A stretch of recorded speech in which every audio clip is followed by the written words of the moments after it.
दोस्तों, welcome you all to UGC NET paper one के कुछ प्रीवियस क्वेश्चंस को देखेंगे। सबसे इम्पोर्टेंट बात है कि पेपर वन में डिफ़िकल्टी होती है समझने की, और हम रिज़ल्ट्स को, थियरी को रट लेते हैं। तो उसकी बजाय हम अगर एक्सप्लेनेशन को अच्छे से समझें तो हमें इसकी ज़रूरत नहीं पड़ेगी। तो जल्दी से चलते हैं क्वेश्चंस की तरफ।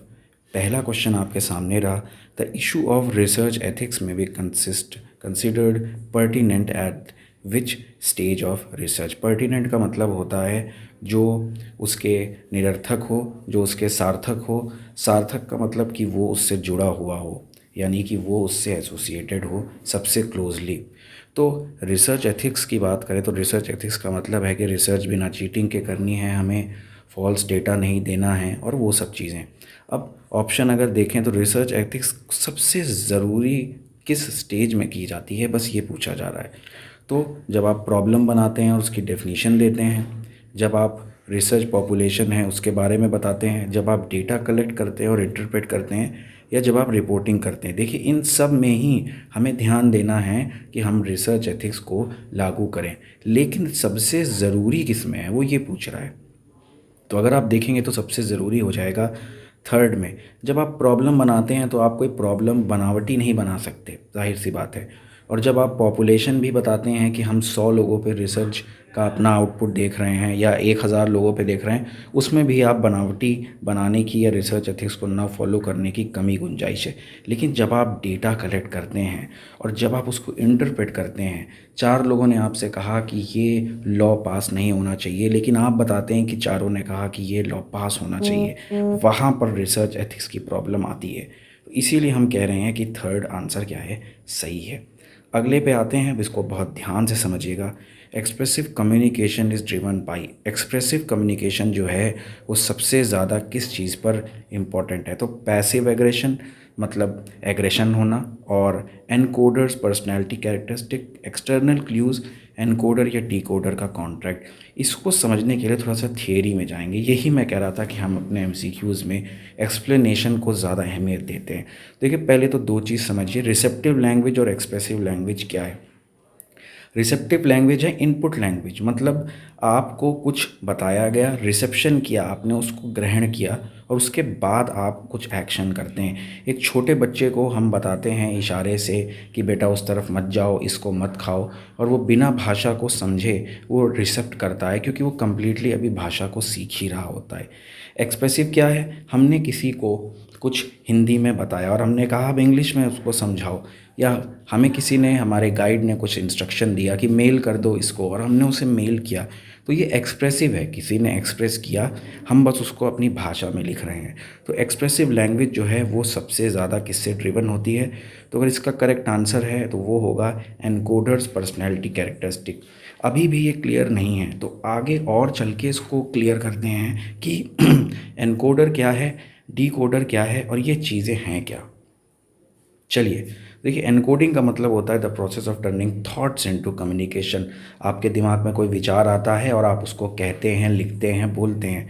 एनकोडर कौन है? वो जिसने उस विचार को बनाया और मैसेज दिया या लिखा, बोला, जो भी किया। डीकोडिंग क्या है? डीकोडिंग है जिस दूसरे आदमी तक बात पहुंची और वो फिर उसको समझने की कोशिश करता है। तो ये डायग्राम ओपन लाइब्रेरी से हमने लिया है, आप देखिए।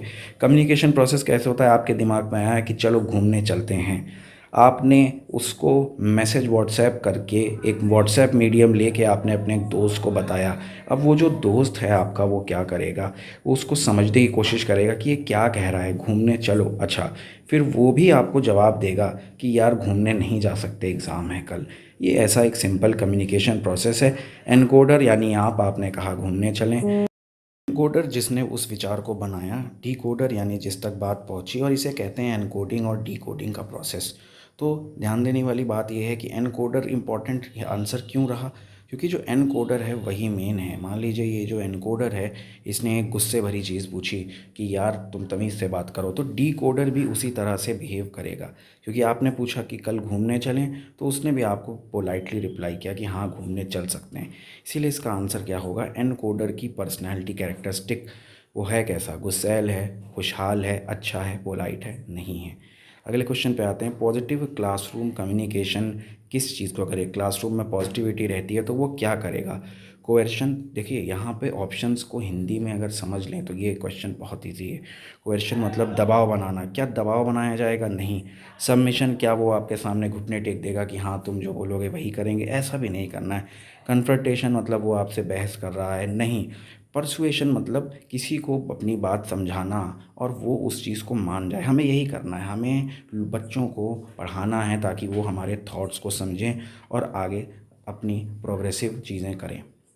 अगला क्वेश्चन है, classroom communication is the basis of external inanities. Inanities मतलब सिलीनेस या जो उनकी छोटी छोटी बचकानी गलतियां हैं। बाइस्ड पैसिविटी, देखिए बायसनेस का आप मतलब जानते हैं। अगर इंडिया और पाकिस्तान दो हैं और हमसे अगर पूछा जाए कौन सी टीम अच्छी है तो हम हमेशा कहेंगे इंडिया, क्योंकि हम इंडियन हैं। पाकिस्तानियों से पूछा जाएगा तो वो कहेंगे पाकिस्तानी। तो उसका करेक्ट आंसर किससे पूछना चाहिए? एक न्यूट्रल कंट्री से जो ना इंडिया का दोस्त दुश्मन हो ना पाकिस्तान का दोस्त दुश्मन। तो इसे ही कहते हैं पैसिवनेस या बायसनेस, एक के प्रति ज़्यादा झुकाव होना। ग्रुप एग्रेशन ये भी नहीं होना चाहिए। तो इसका करेक्ट आंसर होगा सोशल आइडेंटिटी, यानी जो क्लासरूम कम्युनिकेशन है वो बेस्ड होती है वहाँ पे सोसाइटी कैसी है, भाषा कैसी है उस पर। ये क्वेश्चन है the missing term in the series 1, 4, 27, 16। तो आप देखेंगे तो 1 का स्क्वायर है, 1 का क्यूब ले लीजिए, 2 का स्क्वायर, 3 का क्यूब, 4 का स्क्वायर और 5 का फिर क्यूब होगा। यहाँ पे स्क्वायर क्यूब चल रहा है तो 5 का क्यूब है 125। करेक्ट आंसर रहा ये। इस क्वेश्चन को देखते हैं, next term in the following series. इसके लिए बहुत आसान है, आप ये पकड़ लीजिए। पहले है वाई इसमें, फिर है डब्लू, फिर है यू। देखिए वाई डब्लू यू एक एक छोड़ के है, फिर है एस और फिर एक छोड़ के आएगा क्यू। तो क्यू के दोनों में से कोई ऑप्शन है।